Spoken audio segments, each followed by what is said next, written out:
Hi everyone, hope you're having a wonderful week so far. There's lots on the go again for this edition. Yesterday and today we were focused on installing the barrier fence just above Slate Island Camp, located on the southwest Miramichi River. This fence is key to a number of activities happening around the smallmouth bass eradication. So this fence is just over 70 meters long and wide, spanning the southwest Miramichi. We're very grateful to all of the volunteers and organizations that came together to install this fence. This fence is key to our fish rescue that will be taking place next week. And so we're going to be going out and targeting known pools to collect and safely transport adult Atlantic salmon to below the barrier fence. And this will protect them during the eradication plan for later this month and into September.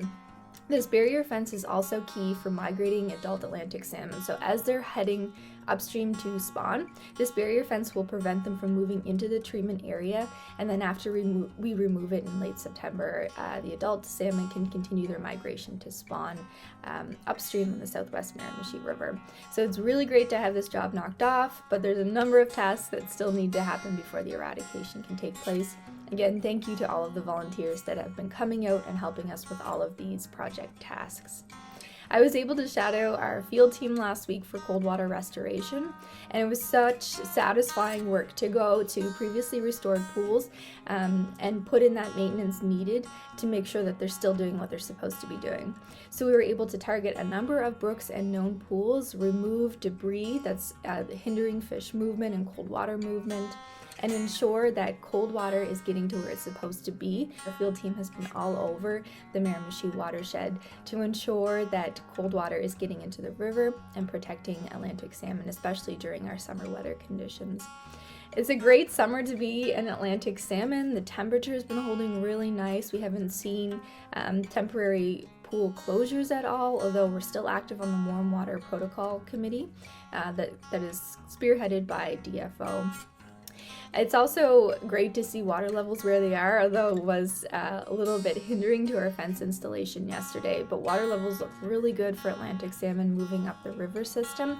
We've been pretty fortunate so far this season for weather conditions for fish.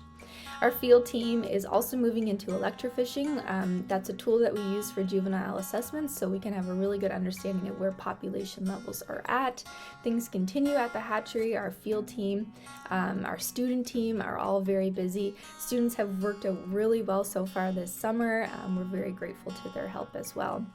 I also want to highlight a fundraiser that took place a couple of weekends ago, the Tear Through Christmas Mountains fundraiser. It was so wonderful to meet our supporters in person and come together under COVID-19 protocols. Social distancing was in place, but to really get out and understand and observe and enjoy the great outdoors in northern Miramichi region. So we went through Christmas Mountains.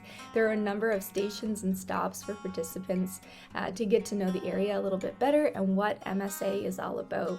I think one of the favorite stops for most participants was at the Northwest Miramichi Salmon Protection Barrier. I'm very grateful to our staff there who were able to conduct tours and really share what they're all about and what they're doing to protect adult Atlantic salmon.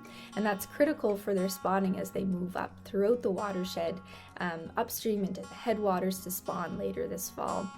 And then, of course, Upper Oxbow and the Norton family, thank you for your hospitality on Guagas Lake and really getting to come together. We had wonderful music by Frankie McKibben and his wife. It just really added that perfect touch to the whole day.